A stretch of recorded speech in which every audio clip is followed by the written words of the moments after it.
By using the square corner, identify and write the type of the following angle.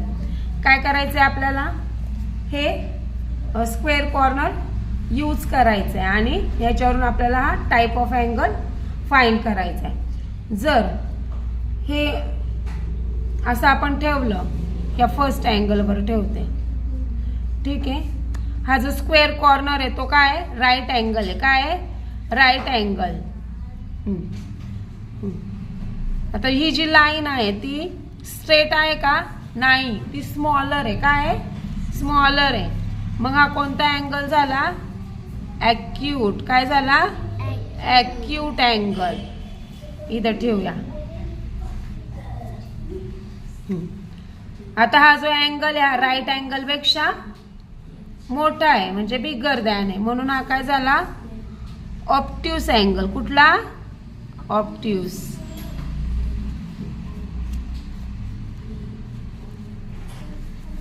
जर ह्याच्यावर जर हे ठेवलं तर हा बरोबर काय झालाय? राईट अँगल झाला ना? Right angle. राईट अँगल म्हणजे किती? 90 डिग्रीच्या अँगल आपण काय म्हणतो? Right angle.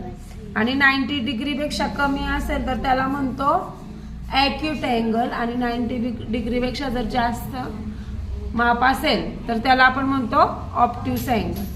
आता हा अँगल पाहायचा पहा आपल्याला. आता हा कसा यूज करणार? असा ठेवायचा. तर पहा, जर राईट अँगल आपल्याला अशी स्ट्रेट लाईन पाहिजे होती, ही आहे का?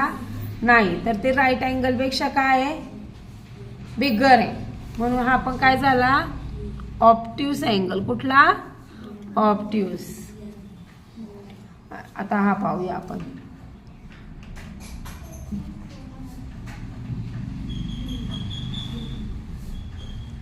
हा झाला का?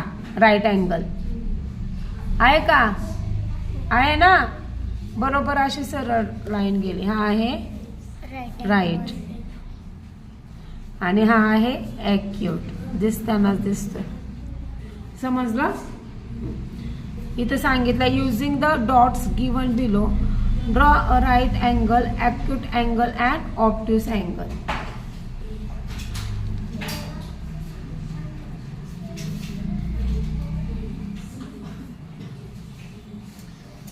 ॲक्यूट मी आता राईट अँगल इथं ड्रॉ करून दाखवते तुम्हाला.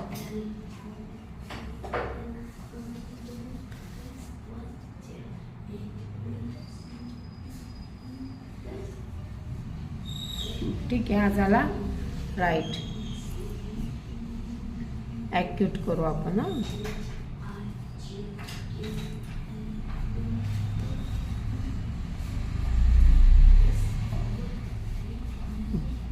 हा झाला ॲक्यूट आणि ऑब्ट्यूस. कुठे पण करू शकता तुम्ही ड्रॉ.